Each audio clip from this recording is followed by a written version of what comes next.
And then just from a general standpoint, like just trying to help make the game as best as a casual standpoint, because there's a big understanding that like a good casual, like if you make a good game, it's going to be good competitively, period. Like a lot of the professional players out there will think that like, oh, just make a game for competitive. But like if you take for Black Ops 2, for example, it's still a game that was made for casual. All the pros loved it because the game was very, like it was balanced and it was constant. And then everything about the game just made sense from a casual standpoint. And then it transferred into competitive. Like the weapons were balanced. We used I want to say I used MP7. I was an outlier, but from an SMG standpoint, we had like 3 or 4, maybe 3 weapons that we used: a Scorpion, MSMC, and MP7. AR, we had like. I think everybody used the MSMC though, like for the most part. But you saw a variety, right? Yeah. There's still the outside mind that like, if I'm doing this specific thing on a specific map, I can use this, and this will actually work more so than this other weapon. And that's kind of the things that maybe have been lost for the last couple of years. From like the players just feel like there's one great thing and they all want to use it, and then GAs and all that. Yeah, that's a different discussion. But yeah, no, it was interesting. I'd say the really parts that I didn't enjoy from it was the politics. Like just like anything in life, there's different hands and different baskets, and then there's certain things that you want to do that you can't do for whatever reason. Not always described in the best ways. It's like Activision is a publisher, and then there's 3 studios under them, so there's a lot of decisions kind of flying around from the top and bottom. At the end of the day, they're trying to make games that sell, right? So it's just the basis of it. There's priorities on certain things like esports. Like for me personally, I love esports. So part of my job was to create the broadcaster and try and make a rank play that was fun. And like we had rank play in World War II, and I helped design that very, very, not aggressively, but I was a big part of it, trying to make it the best way of casuals trying to play pros. Like that was my goal, was like, how can we make it to where pros like playing this so that casuals have a chance to play against pros, and then it snowballs into everyone kind of being interested by it. But yeah, it was like it's frustrating. It was frustrating for me, and that was the only part that I didn't like about the job, to not be able to have the priorities on certain things that I really wanted to see. And that's everyone in that studio had the same feeling, right? Like everyone in every game industry, like everyone who makes any games in any studio has that feeling. Because you're artists at the end of the day, and then you're trying to turn into a sports. I always talk about it, so I won't in this scenario. So when was your last time? Well, so you worked there up until you accepted the job at Empire? Yeah, so my last day was February 20th. So this year. Of this year, yeah. So up until now, you've still been working there. Yeah. And then on the side, you were winning bowling tournaments. Yeah. So I mean, so the great thing how did that happen? So I was a bowler growing up. Yeah. Like bowling was my sport. I played hockey. I played baseball. I played kind of a lot of sports on the side, but bowling was like my family thing. My whole dad's family were bowlers. So I was like, there's videos of me in diapers at 2 years old throwing a plastic ball on plastic pins in my apartment. But yeah, no, it was the thing for me. Like that was my fun aspect. And I kind of like what I said earlier, I wanted to be a professional bowler. But when the gaming started, like being like some people, the thing that people don't understand is being pro gamer or basically doing anything in the esports world requires an immense amount of investment and time. And you don't really have time to do anything else, because the moment you stop doing something, someone else is doing it more than you, and that person is getting ahead. Yeah. There's content, playing anything. This is a rule of thumb in anything. So when I first started doing it like full time playing, I just couldn't really do anything else. And granted, I was sick, and when I got better, I just like, okay, well, I don't have time to do this anymore. So the dream went more like I got to do something professionally, which was awesome, but I didn't get to bowl. So when I first moved to the Bay Area and I got stability and whatnot in the job, I was like, look, I got like the job is very much like a 8 to 5 job, right? And it's not like you could bowl and play, because like don't your fingers get swollen? Yeah, it was a little. Yeah, I actually have a neuroma in my thumb right now from bowling. I know what? A neuroma, which is like a bruised nerve. Does it smell bad? No, it's a bruised nerve. It's just it's something, anyways. But I was joking. I know what a neuroma is. I'm a neuroscientist. But yeah, like you said, the mix between the two just doesn't work very well.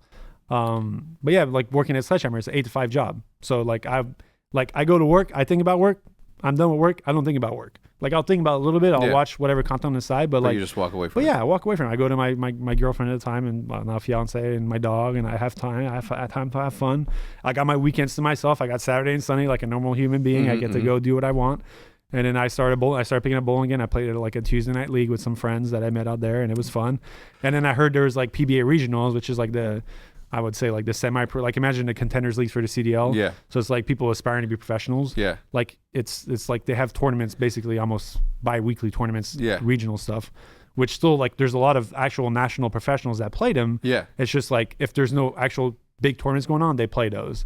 So there's still money involved, and I started playing those, and I got picked up by a company, Storm, which is a professional, like one of the bigger, if not in my opinion, the biggest bowling company. Yeah. Shout out to them, Storm Nation, baby. It's Storm Nation, baby. Hashtag Storm Nation. Yeah.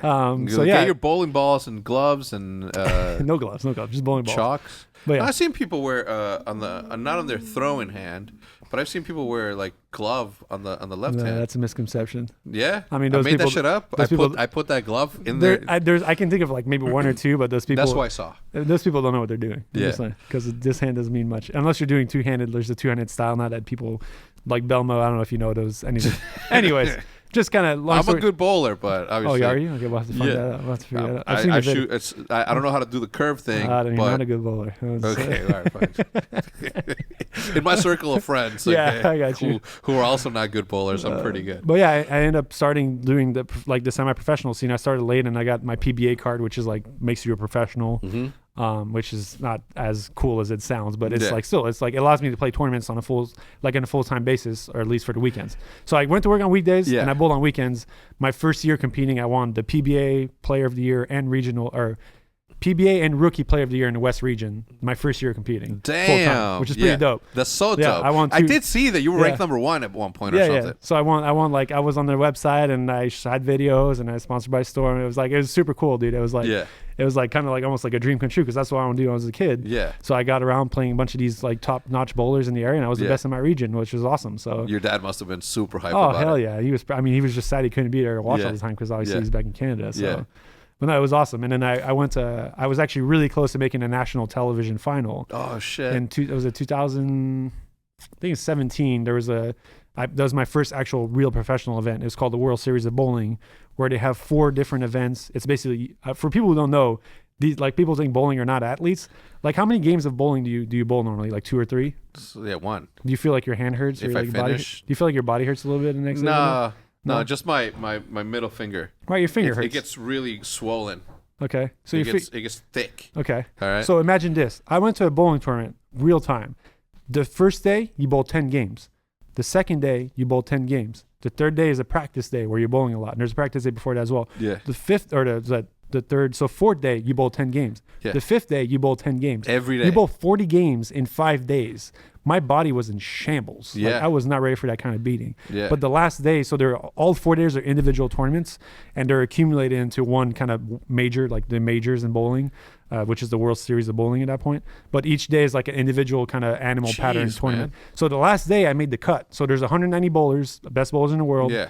I made the top 16 made the cut. So the last day I qualified 12th. Yeah. So I made the match play round. So this is in Reno at the time, so it was 4 hours to drive, so it was not too bad. Yeah. So I had to drive back work for 3 days, and then I drove back to bowl. Why don't you just take some time off? Some FMLA. Bro, it's corporate, bro. I don't have that much time off. Like I gotta make that money. I gotta work. Yeah. So I go back on the Thursday. Like this was Sunday at the time, so I go back on the Thursday to bowl the match play round. So this is me against like another, like so me and you play a best of 5. Yeah. And whoever wins that goes on to the next round. So I played this guy called Zeke Bade, and then played really well, and we had some close games, but I beat him 3-1. I heard of Zeke Bade. Yeah. So then it's the match to make the TV show. It's a best of 3, and I played Jason Belmonte, who's the best bowler in the world at the time. I heard Jason Belmonte. Yeah, he's a 2-hander. He's a beast.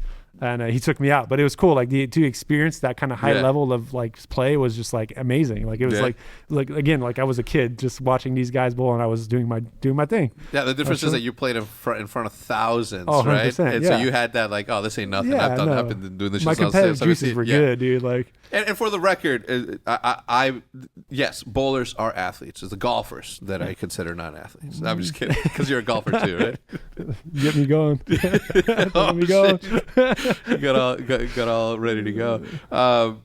So I saw when I saw that you were ranked number 1 in that region, I was like, yo, what the fuck? I tweeted it. I'm like, yo, this my man's is out here like kicking ass over here. I didn't know that you were I thought you were doing that just exclusively. I didn't know that you were still working a sledgehammer. Oh no, working a sledge was my main thing. That was my side thing. Yeah. And it's funny because I made like 30 grand bowling that year. So it's like cool, kind of like, I mean, it's like the regional on top of that, like 350 that you were getting paid from not fucking even close. sledgehammer. Chill, dude. It's not even close. Plus residuals on every game shipped. Oh my god, and skins, shit. And even if I did, dude, California just eats up all the money, dude. It's crazy. Like the taxes out there, like from like a money standpoint, like literally half of your money goes to taxes. Yeah.